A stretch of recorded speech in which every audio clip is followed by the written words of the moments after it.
Mis hermanos, sean todos bendecidos de parte de Dios. Gracias por la oportunidad que nos concede de estar aquí a través de este medio para regocijarnos, reflexionar y aprender estas cuestiones de la fe en los términos de la profecía. Debido a que hemos tenido actividades, entre ellas Semana Mayor y todo eso, a veces hemos ido caminando muy lentos en esto de la profecía, en Apocalipsis. Y una de las cuestiones que estoy tratando la ocasión anterior es precisamente la insistencia de que la iglesia no ha de estar durante la gran tribulación en el mundo, que la iglesia va a ser rescatada. Desde luego que hay dos acontecimientos que son muy cercanos, y por ser tan cercanos se confunden las señales de uno y de otro. A ver, vamos a ver. Tenemos el arrebatamiento de la iglesia y tenemos la segunda venida de Cristo, que no son la misma cosa. Pero como entre ellos hay una distancia de 7 años, según el patrón profético, según lo que hemos estado revisando de la fe, los dos tienen sus propias señales. El arrebatamiento de la iglesia, según el apóstol Pablo, tiene que viene la apostasía, ya lo tenemos, y se ha de manifestar el hombre de pecado. Esto último no lo hemos visto todavía, pero son cosas muy cercanas. ¿Qué es esperar la manifestación del hombre de pecado?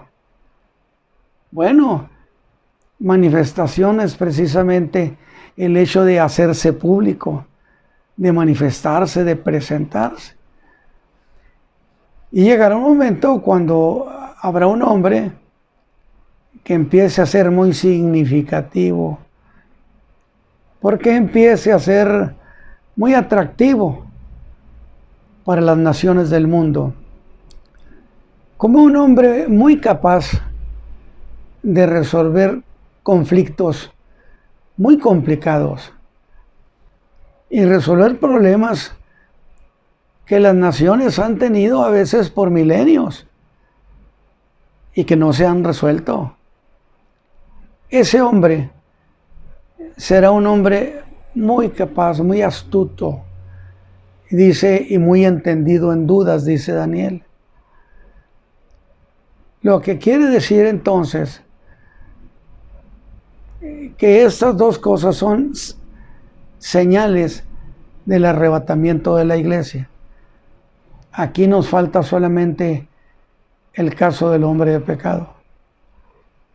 Y luego hay 7 años de en medio, o de por medio, y se dará la segunda venida de Cristo. Con la diferencia de que las señales de la segunda venida de Cristo, pues hablan precisamente de las señales en los cielos, en el sol, en la luna, en las estrellas y muchas otras cosas. De tal manera que llega a confundirse y a pensar que estas son señales del arrebatamiento de la iglesia, o que las señales del arrebatamiento de la iglesia son las señales de la segunda venida de Cristo. Entonces, vamos a precisarlo, porque esto nos define si la iglesia va a estar o no en la gran tribulación. En las cosas que por más de 50 años he enseñado, por supuesto nunca he encontrado razones suficientes o razonamiento suficiente para decir la iglesia estará durante la gran tribulación. Es decir, que Cristo levanta la iglesia, que Cristo no levanta la iglesia, no hay arrebatamiento, sino que lo juntan con la segunda venida de Cristo. Son, insisto, dos cosas distintas.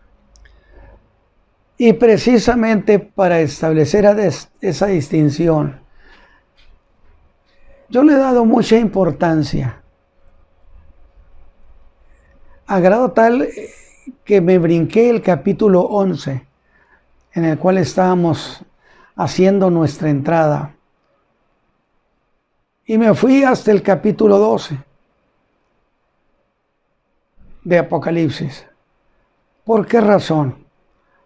Porque el capítulo 12 tiene cuestiones muy específicas que dicen, que nos dirían, la iglesia no está aquí, está solo Israel.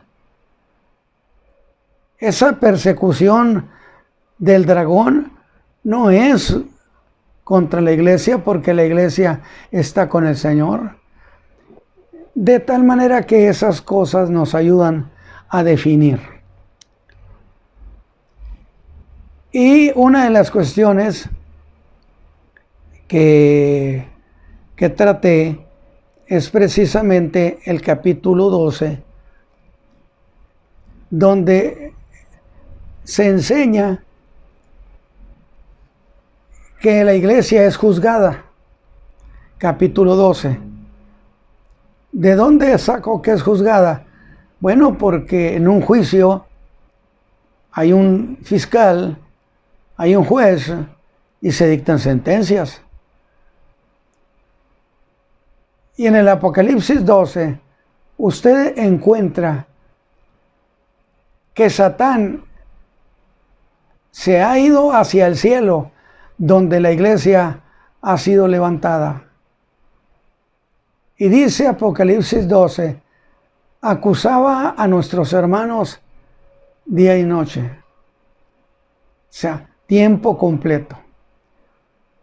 No estaba la iglesia en Jerusalén, no estaba la iglesia en las naciones del mundo.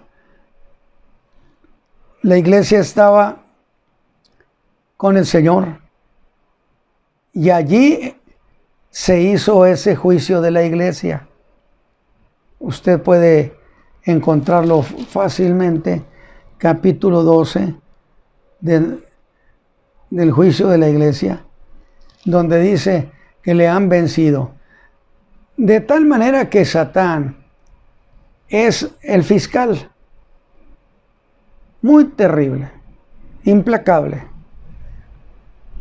Imagínense usted los creyentes que hemos sido arrebatados. Esa es, por cierto, una bendición, porque a todos aquellos creyentes o aquella gente que el Señor arrebató, levantó cuando vino por la iglesia, esos ya no los regresan, ya no hay devolución. Es alegre eso, de veras. A nadie le dan regreso. Pero estuvo acusando a la iglesia día y noche. Y por lo que el Apocalipsis nos habla, podemos encontrar que fue un tiempo bastante fuerte, como de 3 años y medio. Ahora, una de las cuestiones importantes a resolver es ¿qué sentido tiene que a la iglesia se le haga un juicio si la iglesia ya fue perdonada? ¿De acuerdo? Ya el Señor me salvó, me perdonó. ¿Por qué tiene que hacerse un juicio sobre mi persona? O sea, a primera instancia daría la impresión que eso es innecesario, que no es procedente. Vamos una vez de nuevo. Que no es procedente que a la iglesia se le juzgue. Bueno, vamos a verlo bajo este otro punto de vista. Usted, yo dije, puede ser el juez, un juez, y tener un amigo a quien usted le tiene toda la confianza del mundo y lo acusan de que cometió delito. Usted, como amigo suyo, como conocedor de esa persona, lo dice y lo afirma. En absoluto, él no puede ser culpable. Él no puede ser culpable de esas acusaciones. Bueno, podrá usted ser su amigo y podrá usted estar todo lo seguro que quiera de que no es culpable su amigo. Es cierto, tiene usted el derecho. Pero si se le hace un juicio, lo que es oficial, y el fiscal le comprueba que usted tiene delito, entonces oficialmente es declarado culpable. Por el contrario, si se le da al fiscal todo el acceso que quiera, que llegue ahí con sus cajas de expedientes de cada creyente, ¿usted cree que no va a tratar de llevarse toda la información para acusarlo a usted? Claro, claro que lo va a hacer. Pero ellos, dice, le han vencido por la sangre del Cordero, que es donde se lavaron nuestros pecados, y la palabra de su testimonio, de tal manera que Satán es derrotado por cada uno de los creyentes. Y se termina ese juicio, que le llamamos el juicio de la iglesia. Y lo estoy repitiendo algunas cosas para que usted les dé sentido, porque luego habremos de regresarnos al capítulo 11. ¿Y ahora qué sucede? Bueno, si usted acude al apóstol Pablo a sus cartas de los Corintios, usted encontrará que se habrá de hacer un juicio de las recompensas, donde algunos ni siquiera recibirán recompensa.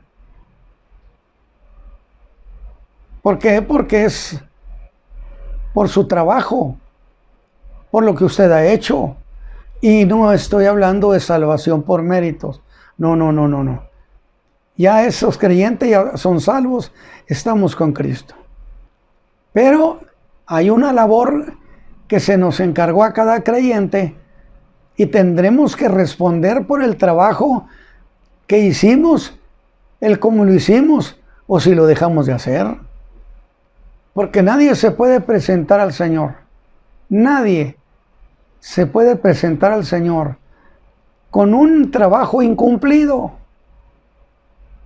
Eso es como para tenerlo muy en el corazón, muy en mente.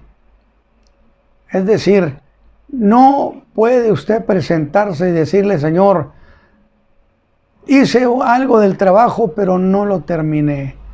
Acuérdese usted de que hay una idea en el Señor Jesús y en el apóstol Pablo. El Señor Jesús se presenta a su Padre para decirle: Padre, he hecho toda la obra que me diste que hiciera.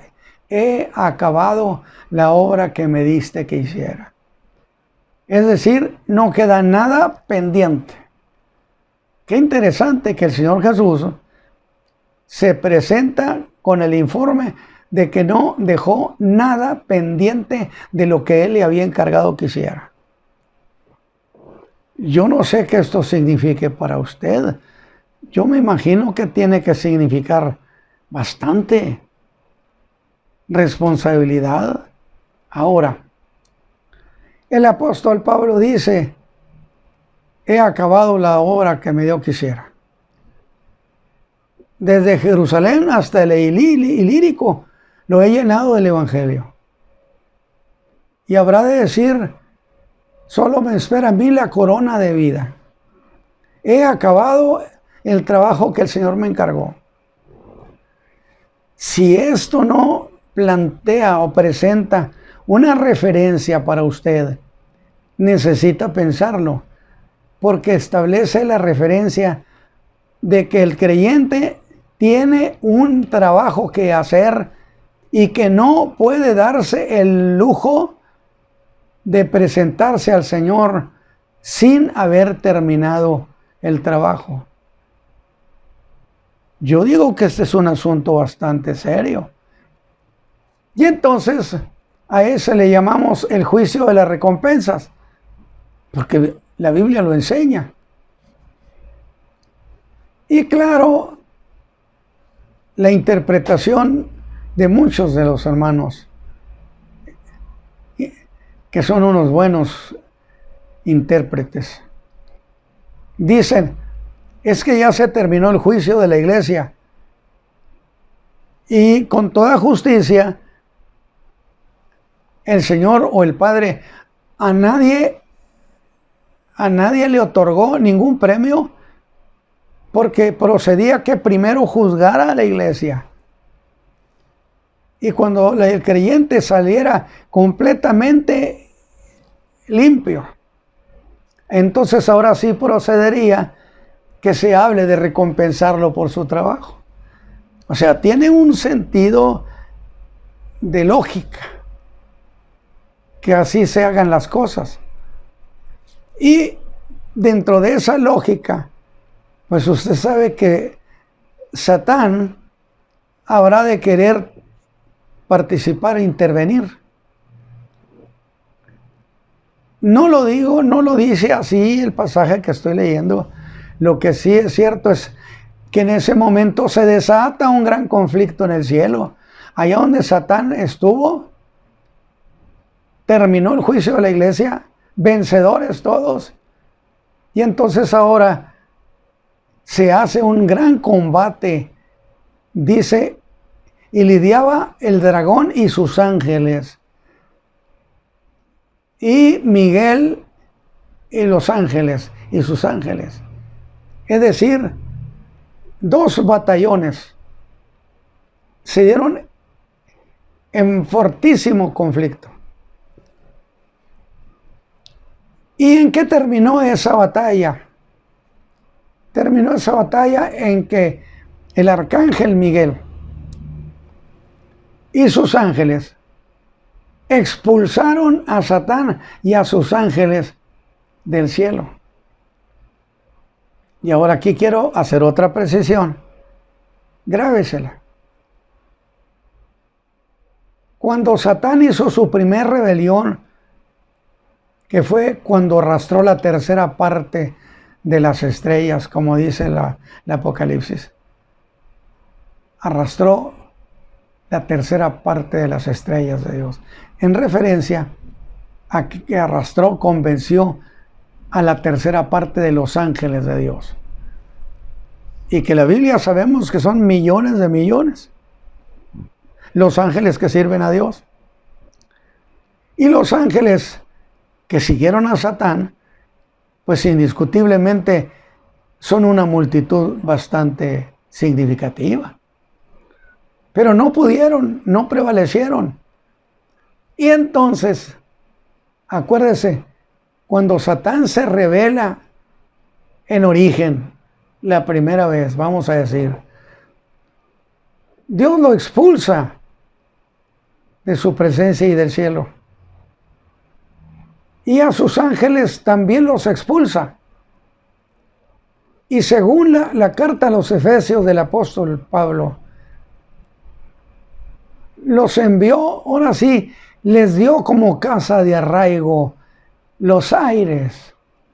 Esto lo dijo Pablo a los Efesios, que las potestades fueron consignadas a los aires y que desde allí hacen toda su operación sobre la raza humana, sobre las naciones, sobre los pueblos. Pero ahora, si usted analiza el capítulo 12 de Apocalipsis, ya no les dan los aires como casa de arraigo, por decirlo así, sino que ahora se les envía hasta la tierra. ¿Va conmigo, hermano? Magnífico. Es decir, ahora a Satán y a los demonios, a los ángeles, se les envía a la tierra, no a los aires, que es desde donde operan todavía. Carta del apóstol Pablo. Cuando usted habla acerca de las potestades superiores, búsquelo allí y verá cómo están operando desde los aires. Ahí están. Allí tienen su residencia. Pero ahora, después de este combate de Apocalipsis 12, los envían, los expulsan a la tierra. Y esto es muy significativo. ¿Por qué razón? Porque la raza humana no ha probado lo que significa que los demonios convivan con ellos. Sí, hay una operación de las tinieblas, sí hay esas cosas, pero ahora los demonios vienen expulsados del cielo y los lanzan a la tierra. Y la raza humana, y eso no se lo estoy diciendo como profecía ni como doctrina meramente, pero me parece muy razonable que por primera vez la raza humana sabrá lo que es convivir con los demonios, porque son expulsados ahí. Y entonces ahí se da un parteaguas. ¿Cuál sería? Que Satán desciende a la tierra. Bueno, lo hacen que descienda, lo avientan para acá. Él viene lleno de odio y enfurecido con grande ira, dice Apocalipsis 12.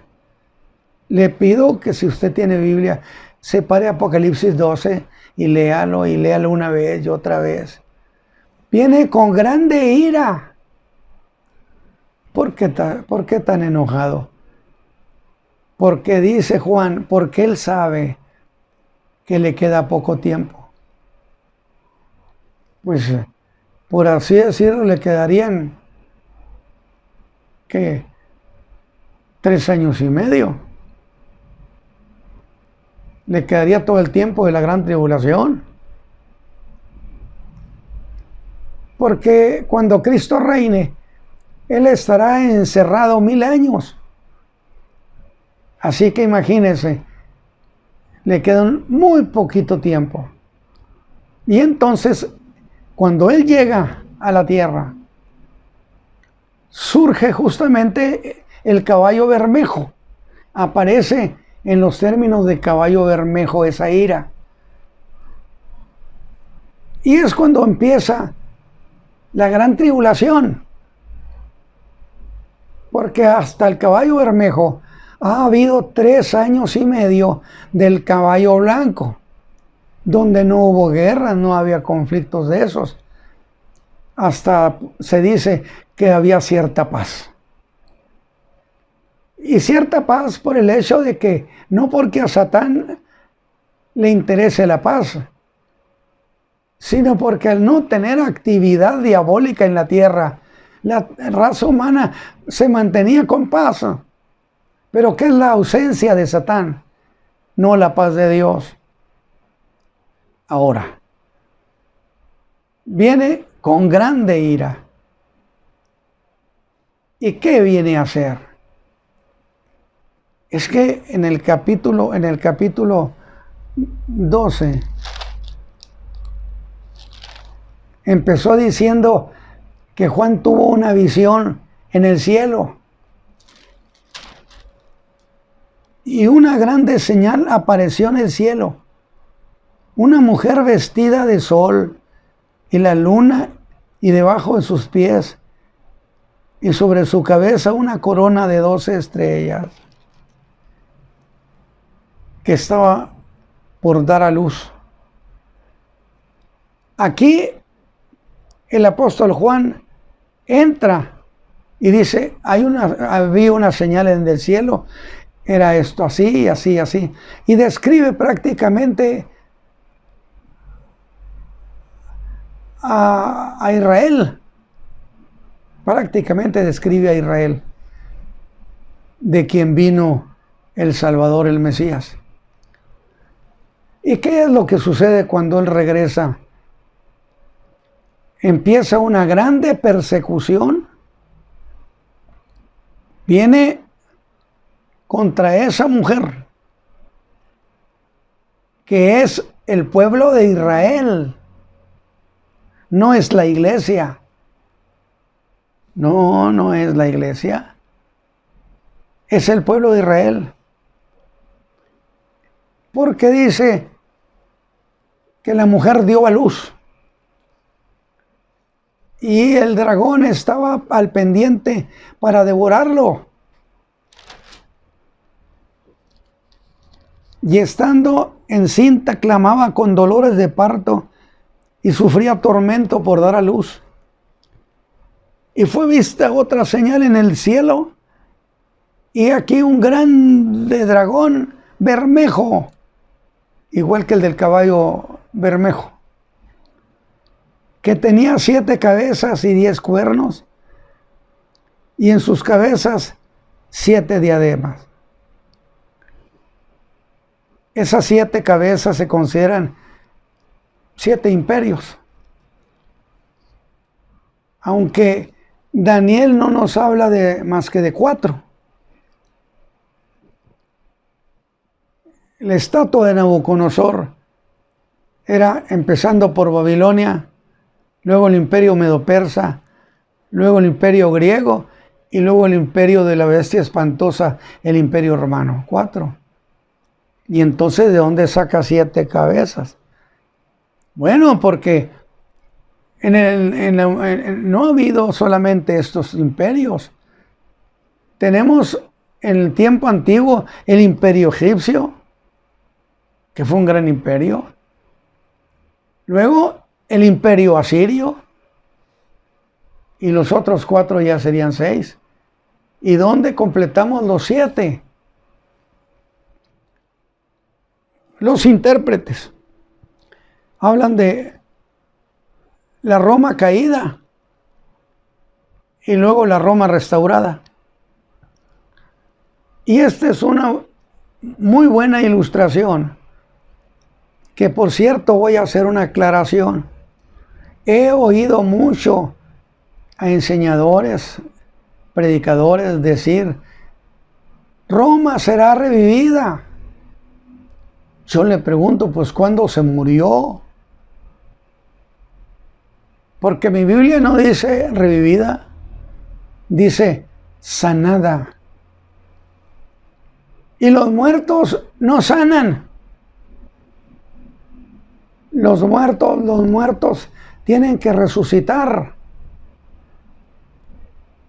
Y entonces tendríamos el imperio herido, como lo fue, que es parte de la historia de Roma. Pero Roma existe. No voy a entrar en detalles, pero es muy importante. Pero Roma será restaurada, sanada, que no resucitada. Entonces, son 7 imperios los que están ahí mencionados. Y como vio que la mujer dio a luz a aquel hijo, que viene siendo Cristo Jesús,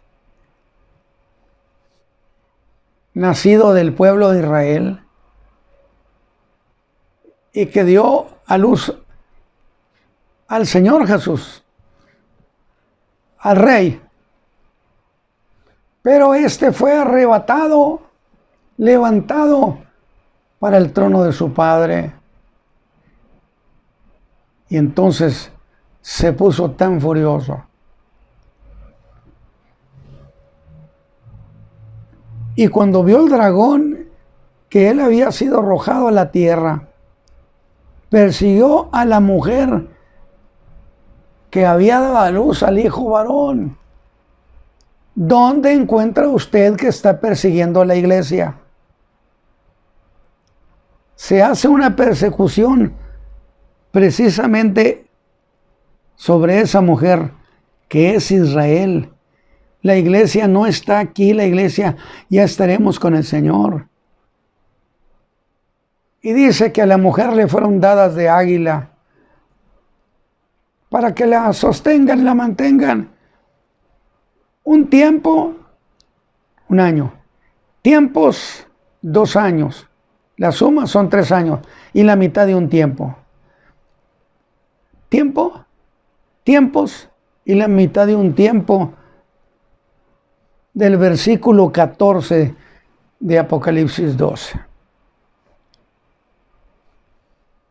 Entonces, yo creo que yo no voy a seguir allí porque hay muchas cosas, pero debo decirle, ratifico que no hay razón para pensar que la iglesia estará siendo perseguida por el diablo durante la gran tribulación. Mi Biblia aquí dice que persiguió a la mujer que había dado a luz al hijo. No está persiguiendo a la iglesia. Y eso quería yo dejarlo muy establecido. Y que también hablamos acerca de ese ángel muy poderoso, por cierto, lo menciona como un ángel fuerte. Dice otro ángel poderoso. Él le dijo a Juan que él traía un librito y que ese librito lo comiera, lo devorara y que le iba a producir un sabor como la miel en su boca, pero en su vientre sería amargo. Y entonces de ahí se utiliza para decir, mire, él tuvo amargura, Juan, al ver la persecución que el diablo hizo sobre Israel y sobre la iglesia. Insisto, yo no la encuentro en la iglesia.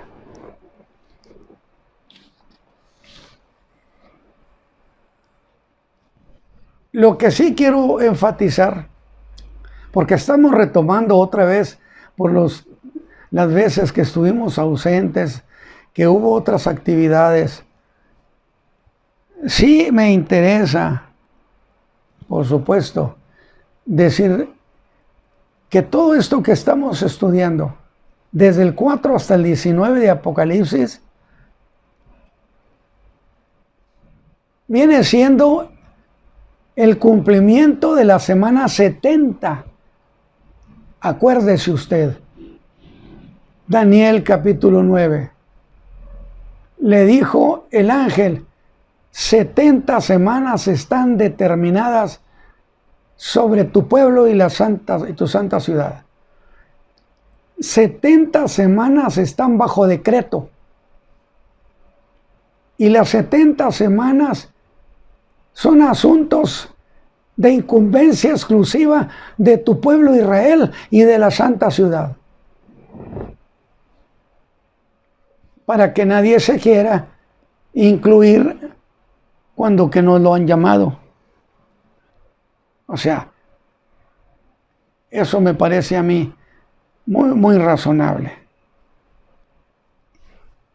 Y ya con esto empezamos a redondear y a decir, bueno, ahora sí, hermano, como que nos estamos otra vez acomodando. Y entonces el ángel le dice que lo coma. Y la interpretación que muchos dan es que le dolía mucho, le pudo a Daniel, digo a Juan, ver la persecución contra la iglesia y contra Israel.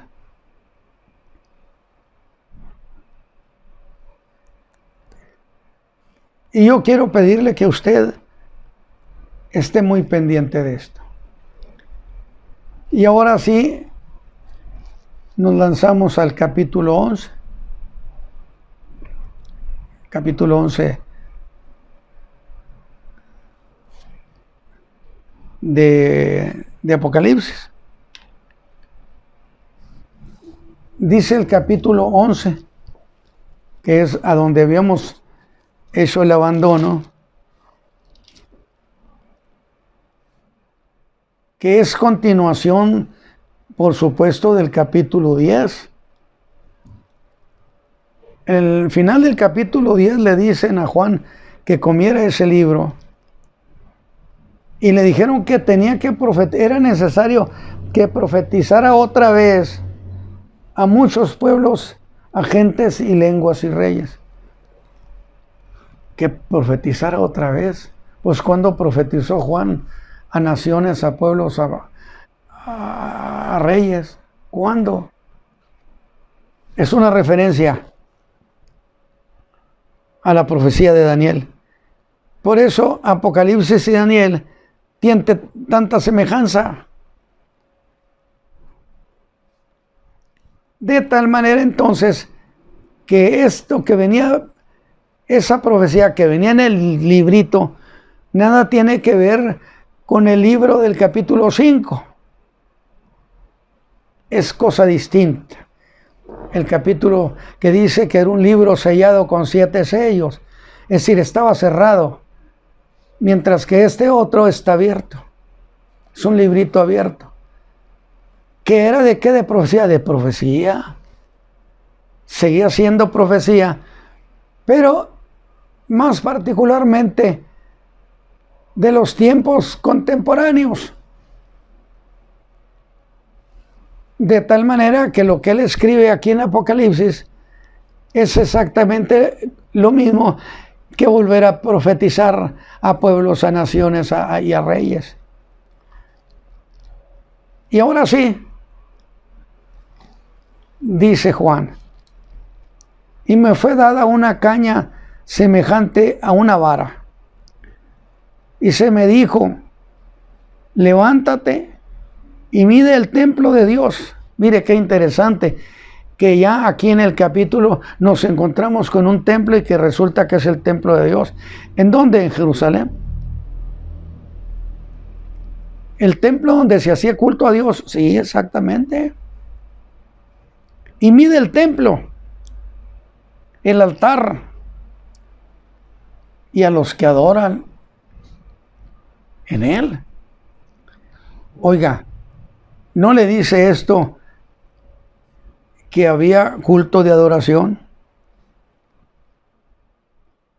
Que el templo estaba activo. Y por lo pronto nos hablan de un templo. Y echa fuera el patio que está fuera del templo. Y no lo midas, porque es dado a los gentiles. Que yo les dije, acuérdese que una cosa es el tiempo de los gentiles y otra cosa es la plenitud de los gentiles. Plenitud de los gentiles, Romanos 11:25, viene siendo el tiempo en que el mundo gentil recibió el evangelio de salvación. Plenitud.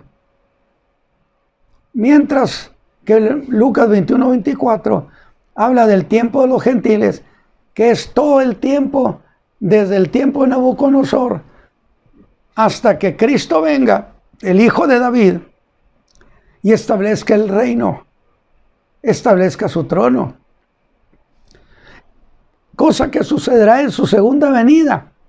Consecuentemente, la segunda venida de Cristo es el fin del tiempo de los gentiles. Se acabó. ¿Qué habían hecho los gentiles? Reinar y tener dominio sobre el pueblo de Israel. Pero al venir Cristo en su segunda venida, se acabó ese dominio. ¿Le parece precioso? Porque los gentiles pisotearán, hollarán. Usa el término hollar, el verbo hollar. H-O-L-L-A-R. Van a pisotear a la ciudad, los gentiles, 42 meses. 42 meses. Sí, Juan, son 3 años y medio. Si usted piensa tantito conmigo, usted dirá, pues ¿cómo van a estar dejando de destruida la ciudad? Puesto que la van a pisotear.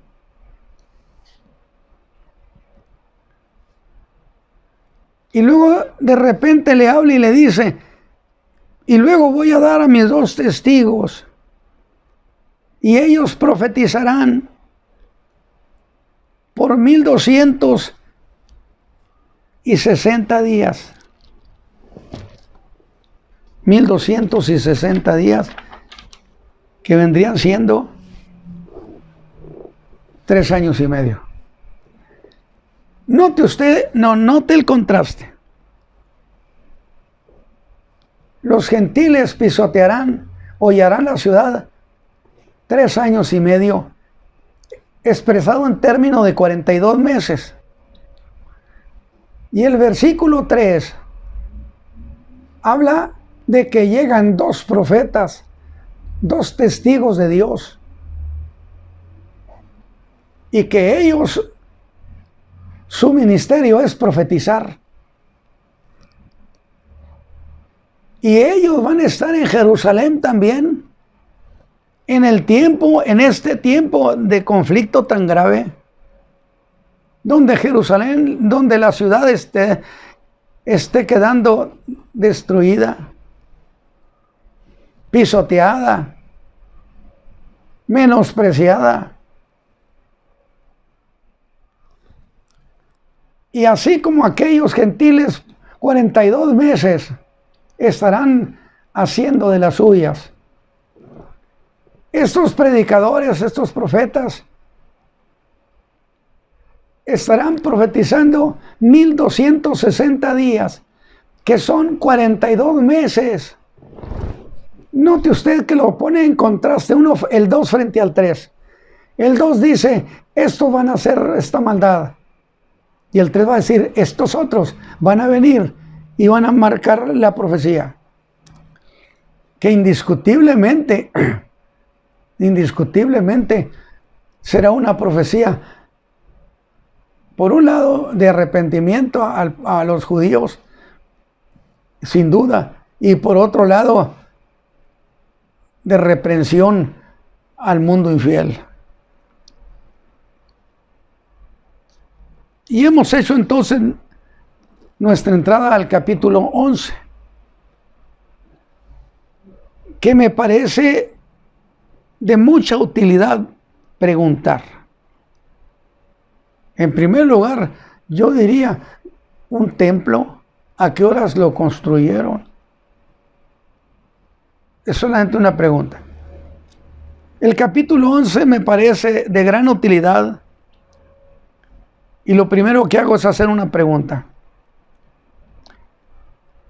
¿A qué tiempo pertenecen los sucesos que se narran en el capítulo 11?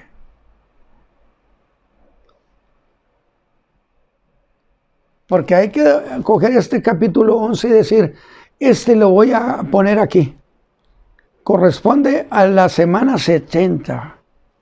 Este capítulo 11 es lo que está pasando durante la última semana profética. Y usted entonces ya le dio ubicación. Para empezar diré que este capítulo 11, evidentemente, pero así, evidentemente, pertenece al desarrollo de la semana 70, de la semana profética que falta. Semana profética, porque entonces, si es así, los sucesos del capítulo 11 están dentro de la gran tribulación. ¿Por qué? Pertenece al desarrollo de la semana 70, que a su vez se ubica en el tiempo de la gran tribulación. Esta es la gran tribulación, capítulo 11. Eso está sucediendo. Ubíquelo. Sí. Usted me dice, está bien, hermano Ramos, pero ¿en qué tiempo de la gran tribulación? Porque acuérdese que se separaron en dos tiempos. En la primera parte de la semana 70 o semana profética es el caballo blanco, donde no hubo conflicto. Y yo no podría ubicar el capítulo 11 en ese tiempo. En la primera parte no podría ubicarlo, porque el capítulo 11 es un capítulo de conflicto.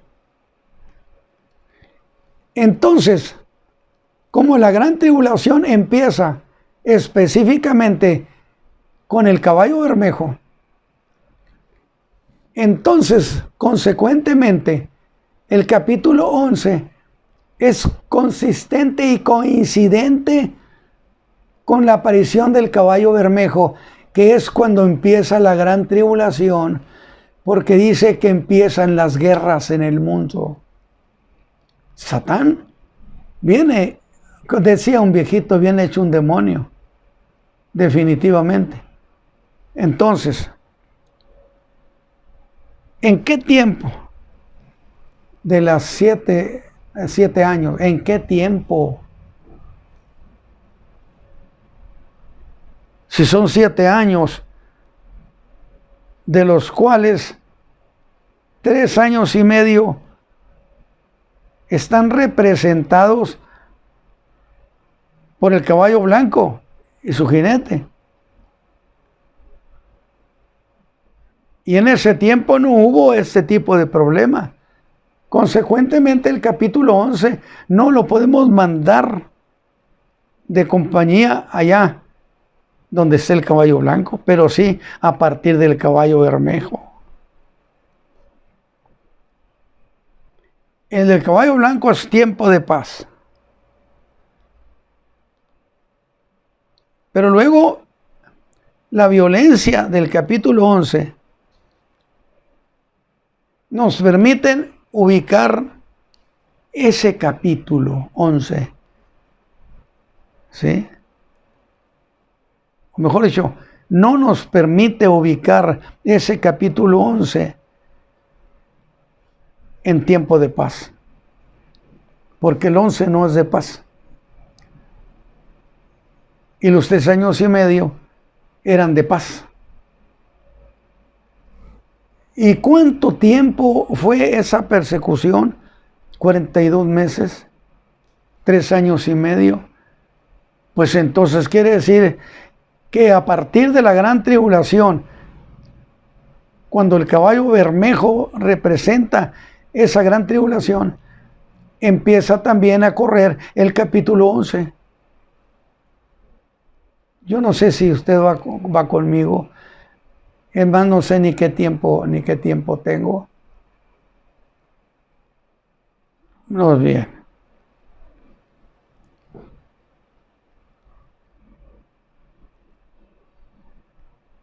De tal manera entonces, que de las cosas que se hablan en el capítulo 11, nos obligan a pensar que esos 3 años y medio del capítulo 12, o los 42 meses, o los 1260 días, definitivamente pertenecen a la segunda parte, que según la profecía son 42 meses, igual a 1260 días, igual a lo que dice el capítulo 12, donde se dice que la duración de este tiempo es de un tiempo y tiempos y la mitad de un tiempo. Entonces 42 meses, 1260 días y tiempos y la mitad de un tiempo es la misma cosa.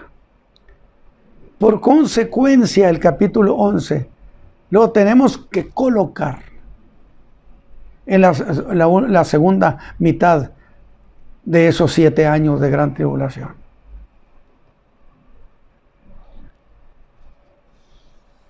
Entonces, ya tenemos todos estos datos. La pregunta sería, ¿qué vamos a hacer con esos datos? Bueno,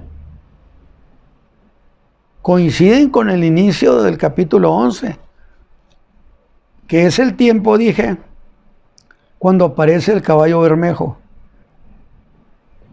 Y cuando aparece el caballo bermejo, vaya usted hacia atrás y búsquelo, empiezan las guerras, empiezan la gran tribulación. Y yo pienso que con estos datos tenemos ya cierta certeza del tiempo en que se da este capítulo. Así que, pues a entrar al capítulo 11. Y gracias a Dios porque hemos podido decir, vamos a revisar, vamos a hacerlo de nuevo, algunas cosas para ponernos a tono, para ponernos al corriente con ustedes, mis hermanos. Y entonces lo primero que hace es que el ángel le habla de un templo. De un templo. Y entonces yo hice la pregunta, ¿no se había hablado de ningún templo? Además, ese templo, ¿cuándo lo construyeron? Porque hay un problema para que se permita que se haga ese templo. Sin duda eso también requiere la opinión del mundo musulmán. Entonces, ¿qué pienso yo? Bueno, lograr eso necesita la existencia de un mediador, de alguien que sea capaz de resolver conflictos que nadie ha podido resolver.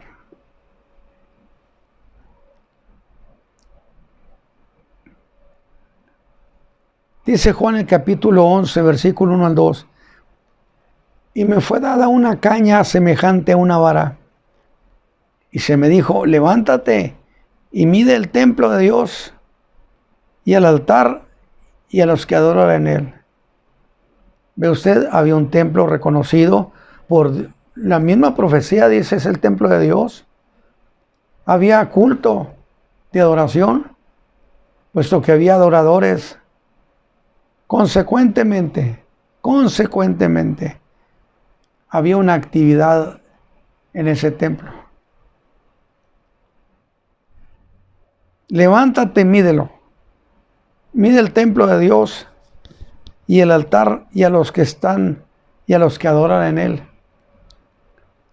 Y echa fuera el patio que está fuera del templo y no lo midas, porque es dado a los gentiles. Ponga cuidado, porque esas palabras definen el tiempo en que esto está sucediendo. Y lo que sucede en el capítulo 11 está sucediendo en el tiempo de los gentiles. Cristo todavía no ha establecido su reino, no ha venido, no se ha dado la segunda venida de Cristo. Porque cuando Cristo viene, termina con todo eso.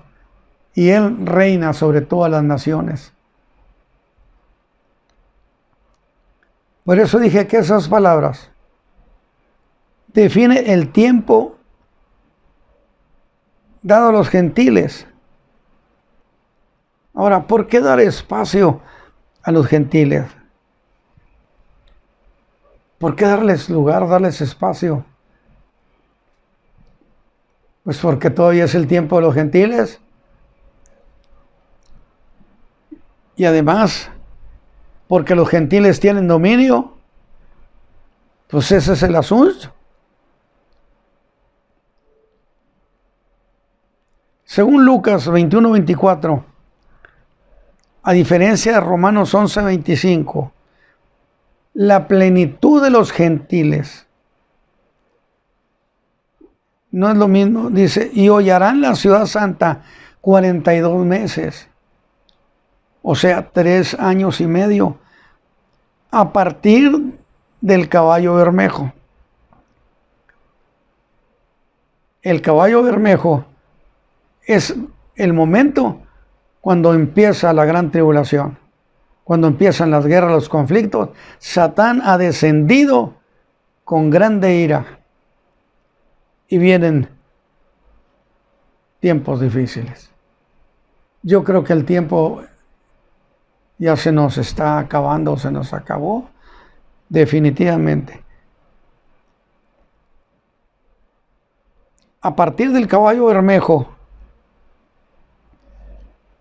con el cual empiezan los 3 años y medio de la gran tribulación. Ubíquelo, capítulo 11. Mire, estamos en la última semana profética, la última. Pero estamos en la segunda mitad.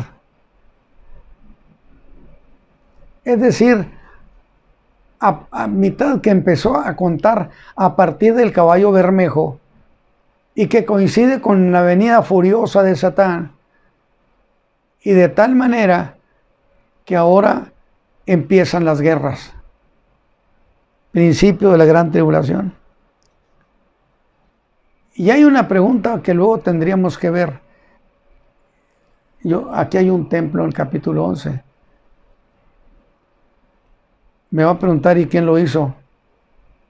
Bueno, yo no sabría decirles. Pero necesariamente hubo alguien que negoció todo eso. Y si alguien lo presenta en la Escritura como el que negocia cosas difíciles, es el anticristo. Entendido en dudas, que con paz incluso destruirá a muchos. Pero me hago la misma pregunta. Oiga, ¿y quiénes hicieron los otros templos? ¿Cuáles? El templo de Salomón y el templo muy humilde que hicieron los judíos cuando vinieron de la cautividad babilónica, y esto bajo el imperio medo-persa, donde había ancianos que les había tocado todavía conocer el templo de Salomón, y ahora están viendo este templo tan humilde y lloraron. Y ahí el gran consuelo fue de parte de Dios. Diles que aquí vendrá ¿el qué? El deseado de todas las gentes. Y justamente en ese templo es en el que Cristo estuvo. ¡Qué precisión! Pero ¿quién hizo los templos esos? No quién dio el material. ¿Quién hizo los templos? Pues la mano de obra fue de los hijos de Israel. ¿Y dónde estuvo la mano de obra de este otro templo? Ahí nos vamos a quedar y esperamos empezar ahora sí a avanzar fuerte. Gracias a Dios por esta bendición. Padre, yo te agradezco que me concedas el privilegio de participar con tus hijos, de ver estas cuestiones y ser bendecidos con ellas. Abre el corazón nuestro y el de mis hermanos para entender aquellas cosas que se dificultan para nosotros entenderlas. Por Cristo Jesús, yo te ruego tu bendición. Amén.